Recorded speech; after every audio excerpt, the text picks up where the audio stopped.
This one was not easy. What's up, YouTube? This is your boy John from Project Ellsworth, and I am back with you today for another Top 20 for 2020 list. That is the horror series that was created for the horror community with by Joe the Horror Man and Jason from Horrific Nightmares. This time we are doing our top 20 favorite 80s horror movies. Let's get it.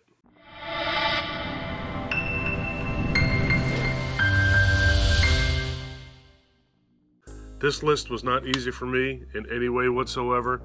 I struggled with this one, not because I was having a hard time picking 20 movies that I liked, but coming up with only 20 movies that I liked. I think that the list that I originally jotted down had 39 movies on it, so I had to trim that down 50%. Alright, so first up, coming in at number 20 is the 1986 film Aliens. I know my buddy Mark of Horror is probably cringing right now that this is all the way down at number 20 for me. But I like Aliens a lot. Every movie that's on my top 20, I love these movies. Like I said, I had 40 that were on my original list. 39, 40, same thing. I had 39 on my original list. So Aliens got to be placed somewhere. So it made the top 20. It's number 20. Coming in at number 19 is 1987's Predator. I think this movie's fantastic. It's one of my favorite Arnold Schwarzenegger movies. It's very close between this and the first Terminator movie, to be honest with you. But I'm going to go with Predator here. Alright, coming in at number 18 is the 1988 film They Live. It's another John Carpenter movie that I absolutely love. I thought Roddy Piper was awesome in this movie. Rest in peace, sir. This is a fantastic movie. If you have not seen this, go find it and check it out. I got to get this on Blu-ray. I have no doubt that Shout Factory has something out there. Right, coming in at number 17 is the 1985 film Return of the Living Dead. I am not the biggest comedy horror guy in the world, to be totally honest with you, but I saw this movie when I was pretty young, and it just stuck with me. I absolutely love the gore in this movie. I think it's fantastic. Very different take on the zombie subgenre. You got running zombies, which we've seen before. We have talking zombies, which we have not seen so many times before. Alright, next up is the 1985 film, and that is based on the Stephen King movie. This one is Stephen King book, Cycle of the Werewolf. The movie is called Silver Bullet. I would really like to upgrade this as well. I'm pretty sure that there's a pretty nice Blu-ray out there. I just haven't come across it yet. I did a review of this movie on my channel a couple of months ago. Corey Haim's in this. I just really thought this was a great movie. Gary Busey. I think I mentioned in my review, this shows you that crazy-ass Gary Busey is he's a really good actor, to be totally honest with you. And I really loved his performance in Silver Bullet. Alright, next up is 1980 Cannibal Holocaust. I also did a review of this movie on my channel, but this one I did not so long ago. This is one of the godfathers of the found footage style movie. This one is not easy to take. It's a tough watch. A lot of animal cruelty in this movie, but a good movie nonetheless. And I think that this is a really awesome film. Coming in at number 14 is 1981's Burial Ground. What was the other name of this? The Night of Terror. This is another really cool old Italian zombie movie. Absolutely love these things. I've mentioned many times before that these are guilty pleasures for me. I love the old Italian horror movies. Just the zombies in this movie look hard as a rock. They're slow as could be, but in this movie, they seem to work together well. Absolutely love Burial Ground. Coming in at number 13 is 1985's Fright Night. This one I was actually kind of surprised myself that I had it so high on my list. I just dig Fright Night. To be totally honest with you, man, this list could change. If I wrote this list again tomorrow, a lot of these things, I think the same movies would be on this list, but I think that the order could change. So this is where Fright Night fell when I created this list. Vampire movie, really creepy. This is just a really awesome movie. I enjoyed Fright Night quite a bit. Coming in at number 12 is 1984, the original Nightmare on Elm Street movie. I only own it in this box set. I don't own that individually on Blu-ray. I have the other box set, the standard definition DVD, but I chose to display this one this time. I think I displayed that one before. The original Nightmare on Elm Street, you know, it spawned 6 sequels. It's a pretty legendary movie. It gave Robert Englund a pretty significant career. Absolutely noteworthy movie. Number 11 is 1981's Evil Dead. The Evil Dead. Evil Dead is the reimagining. Sam Raimi, Bruce Campbell. This movie's fantastic. I actually think I might prefer the second one. I don't know. I go back and forth with that. There's certain aspects of the second one that I like more than this one. But this one was, you know, this was the one that started it all, so I'm going to go with the Evil Dead. Okay, number 10, top 10 now, 1983 Cujo. This is one I definitely would like to upgrade to Blu-ray. Absolutely, positively love Cujo.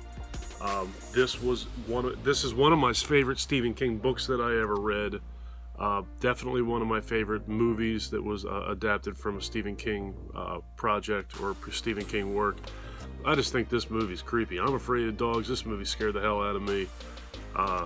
Imagine being in that situation. It's just got to be terrifying. Okay, coming in at number 9 is 1982's Poltergeist. This is another movie that I've absolutely loved for most of my life. I just think this movie's fantastic. This movie, for some reason, is one of the movies that my son had a very hard time watching. That movie just scared him. I think it was the clown, if I remember correctly. It was the clown that scared him really badly in Poltergeist.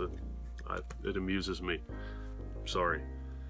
Okay, coming in at number 8 is the 1982 film Creepshow. I know that there's a Shout Factory out there for this, and I actually had it in my hand the other day, but it was like 35 bucks. I can't see paying that. I'm going to get that. Eventually, I'm probably going to wind up paying 35 bucks for it, but maybe I'll go online and check it out and see if I can find it cheaper, which I probably can. Anyway, this is one of the best, if not the best, anthology movies, in my opinion, that's ever been made. I like all the stories in this. There was a collaboration between George Romero and Stephen King, so right off the bat, you know you shouldn't be. You can't go wrong with that. If you haven't seen Creepshow, you're doing yourself a disservice. Check that movie out. It's absolutely fantastic. Okay, coming in at number 7 is 1987's Hellraiser. Love Pinhead, love this movie, Clive Barker's masterpiece. He's done a heck of a lot of stuff since then, but I don't think anything's ever come close to this. A lot of people dig the sequel, Hellbound, and I like that too, but I don't think it even holds a candle to the original Hellraiser. I absolutely love the Pinhead character. The puzzle box is one of the coolest looking horror props in the history of horror movies. I just absolutely love this film. Shatterbox, Butterball, female Cenobite, you know, they're all cool. Everything about that movie is really, really neat. It's got a really gothic type feel to it. Awesome movie. Okay, coming in at number 6 is 1980 Stanley Kubrick's adaptation to Stephen King's book, The Shining. Love The Shining. Love Jack Torrance. It's got to be my favorite Jack Nicholson performance ever. Very closely followed by One Flew Over the Cuckoo's Nest. But I would say that his portrayal of Jack Torrance was just... It's nightmare fuel. It's awesome. So fantastic. The setting is great. Shelley Duvall's great. Scatman's great. Everything about this movie is great. We finally got a sequel to this movie in 2019, which I think was long overdue. But yeah, The Shining. Absolutely legendary film. Love The Shining. That's probably my favorite Stephen King adaptation. Okay, coming in at number 5 is Friday the 13th, the final chapter, in this gigantic box. I'm sure all of you out there have seen this Blu-ray collection. It's fantastic. Friday the 13th Part 4 is definitely my favorite Friday the 13th movie. I go back and forth there as well, between that and the original 1980 film, but the final chapter, it's just special to me. You know, that's the first movie I saw in the movie theater. It's definitely my favorite movie. That Jason is the killer in the movie. Ted White's performance or portrayal of the character Jason Voorhees was legendary in that movie. Corey Feldman was cool in that movie. There was just a lot of cool stuff in that movie, all crammed into what I think is the perfect Friday the 13th movie. Okay, coming in at number 4 is 1981's Halloween 2. Love Halloween 2. A lot of people will probably be very surprised that that's not number 1 on my list because of the Michael Myers fan that I actually am. Absolutely love Halloween 2. I don't like it as much as I like the original Halloween, but I think it's every bit as scary, if not maybe even scarier than the original movie was. Michael Myers is fantastic. Dick Warlock's portrayal of Michael Myers in this movie is fantastic. Absolutely love Halloween 2. Nothing negative to say about it whatsoever. Alright, coming in at number 3. Here's where it got tough for me.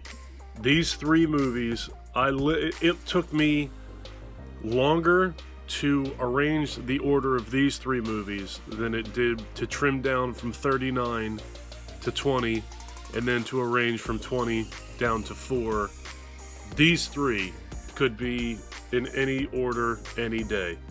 So I'm going to go with today's choice.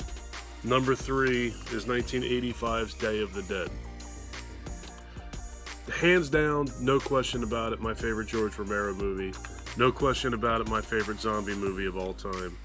The effects in this movie are absolutely the stuff of legend. It's next level. Wonderful movie. Everything about it's great. Bub is great. The story's great. The setting is great. Love Day of the Dead. Absolutely wonderful. That right there is the blueprint of zombie movies, in my opinion. This is just fantastic. Alright, coming in at number 2 is 1982's The Thing. Another John Carpenter movie. What is that? I got 2 of my top 4 are John Carpenter films. Go figure. Kurt Russell was awesome in this movie. The special effects in this movie are, my God, they're fantastic. I remember seeing this movie as a little boy and watching it over and over and over. What year did this thing come out? 1982. I was 11 years old when this came out. So I was probably about 12 years old when this thing hit cable TV, and I can't even tell you how many times I watched it. The first time I saw this movie, I was probably slack-jawed sitting on my mom and dad's couch at what I was looking at, and I still, when I watch this movie today, still feel like that 12-year-old kid slack-jawed sitting on the couch watching the effects in this magical document right here. Fantastic. John Carpenter's The Thing. And coming in at number 1 is 1981's An American Werewolf in London. Love this movie as well. Love this movie more than most movies I've ever seen in my life. This is just a really cool story. John Landis directed this. It contains the greatest werewolf transformation in the history of movies. All practical effects by Rick Baker.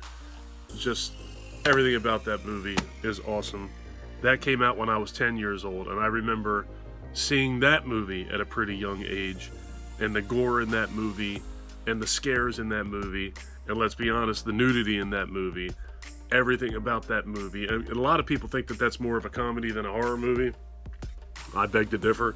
I think there's definitely some comedy elements to that movie. There's no doubt about it. The same dude that made Animal House made this movie. It's fantastic, though. I mean, the minimal comedy elements in there, for me, do not take away from the scares and the gore in that movie. I just think that movie is absolutely fantastic. But like I said, between Day of the Dead, The Thing, and A Nightmare on Elm Street, or excuse me, An American Werewolf in London, those 3 movies could flip-flop according to what side of the bed I woke up on that day. I absolutely love those 3 movies. And Halloween 2 and Friday the 13th are not very far behind it either. Friday the 13th 4. Alright, so that is my list. If you want to see me do a review of any of those movies, leave it in the comments down below and we'll see what we can do.